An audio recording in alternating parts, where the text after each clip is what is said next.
इन लोगों का एक ये है कि बिना शासनादेश के कैंपस का गठन किया गया है, लेकिन ऐसा नहीं है क्योंकि राज्यपाल महोदय की अधिसूचना जो 27 जनवरी 21 को लागू हुई थी उसके आधार पर ही अल्मोड़ा परिसर और ये हमारा बागेश्वर परिसर और पिथौरागढ़ परिसर का गठन किया गया।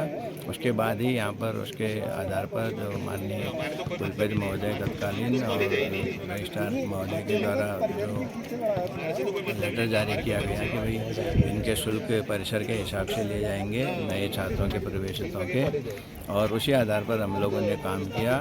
बागेश्वर में कोई विरोध नहीं हो रहा है शासनादेश के संबंध में, अल्मोड़ा में कोई विरोध नहीं हो रहा है शासनादेश के संबंध में, केवल पिथौरागढ़ में ही शासनादेश की मांग की जा रही है। इन लोगों को कई बार समझा दिया गया, विश्वविद्यालय से भी ये कह दिया गया कि राज्यपाल की अधिसूचना अपने आप में, क्योंकि महामहिम कुलाधिपति हैं वो, उनके द्वारा जो अधिसूचना जारी की गई है उसके आधार पर ही गठन किया गया है परिसर का।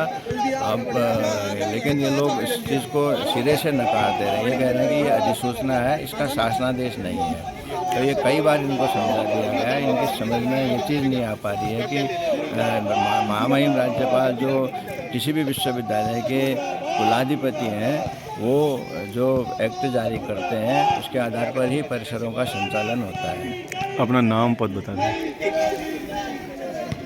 नाम और पद बता दीजिए। डॉक्टर हेमचंद्र पांडे, परिसर निदेशक। तो नहीं है, इन्होंने किस आधार पर फीस ली ये इनके पास पता नहीं है। ये कह रहे हैं कि जब इनसे बात की तो ये कह रहे हैं कि कुलपति साहब ने हमें फ़ोन पे दिया, मौखिक रूप से कोई भी चीज़ होती नहीं है। और उसका हम कह आज 82 पद यहाँ टीचरों के 82 पद वो दिखते हैं। और जैसे कि आप सभी को पता है पिथौरागढ़ कॉलेज आगरा के बाद ये कॉलेज खुला था और आज कॉलेज की ऐसी दशा हो गई है, यहाँ ना ही डायरेक्टर सर ना ही DSW सर अपनी क्लास पढ़ाते हैं, अपने स्कॉलरों को यहाँ उसका हम क्या अपने जो इनके स्कॉलर हैं यहाँ अपनी क्लासों में भेजते हैं। और ये 1.5 लाख रुपये तनख्वाह लेके चेयरों में बैठते हैं। और ये लोग इसका हम क्या इनके स्कॉलर डिपार्टमेंट में बच्चों को पढ़ाते हैं। और ये जब से वो बने हैं डायरेक्टर बने तब से एक दिन भी क्लास नहीं गए हैं और इनके बच्चे दिल्ली यूनिवर्सिटी में पढ़ते हैं।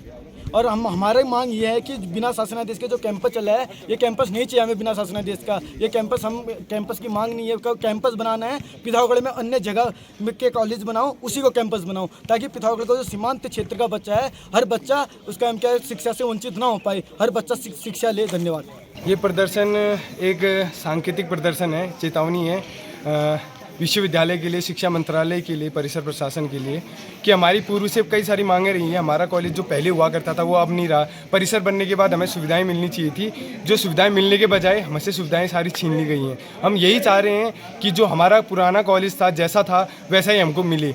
जब हमारे पास नई फैसिलिटीज़ दी जा रही हैं तो इतनी कम फैसिलिटीज़ क्यों? अभी प्राध्यापकों पे 82 जो पद हैं अभी रिक्त हैं, तो इन रिक्त पदों को कब नियुक्ति की जाएगी? 1.5-2 साल हो गए हैं, अब होगी। यहाँ से लोगों का स्थानांतरण लगातार जारी है, उस प्रक्रिया को नहीं रोका गया, लेकिन यहाँ आने वाली प्रक्रिया को रोका जा रहा है। ये एक सोची समझी साजिश के तहत हो रहा है। हम अभी भी यही कहेंगे, अभी ये सांकेतिक है। अगर कल के दिन यहाँ हमको कुलपति महोदय, कुल सचिव महोदय, परीक्षा नियंत्रक महोदय और जो हमारे स्पोर्ट्स कोऑर्डिनेटर हैं लियाकत अली सर, वो उन सभी से निवेदन है आप पिथौरागढ़ में आइए। विश्वविद्यालय का सबसे बड़ा परिसर है पिथौरागढ़ परिसर। आपने अभी तक पिथौरागढ़ परिसर में आकर पिथौरागढ़ परिसर की स्थितियों को नहीं देखा है, तो लानत है आप लोगों पे, एक तरीके से हम कहना चाहेंगे। और ये अभी सांकेतिक है, चेतावनी है, और इसमें हम कोई भी उग्र आंदोलन और उग्र रूप से हम इस पे कोई भी कार्रवाई कर सकते हैं, जिसकी पूर्णतः जिम्मेदारी आप सभी की रहेगी। अगर आप ये वीडियो YouTube पर देख रहे हैं तो हमारे चैनल को सब्सक्राइब करें और बेल आइकन को दबाना ना भूलें। अगर आप Facebook पर ये वीडियो देख रहे हैं तो हमारे पेज को लाइक करें।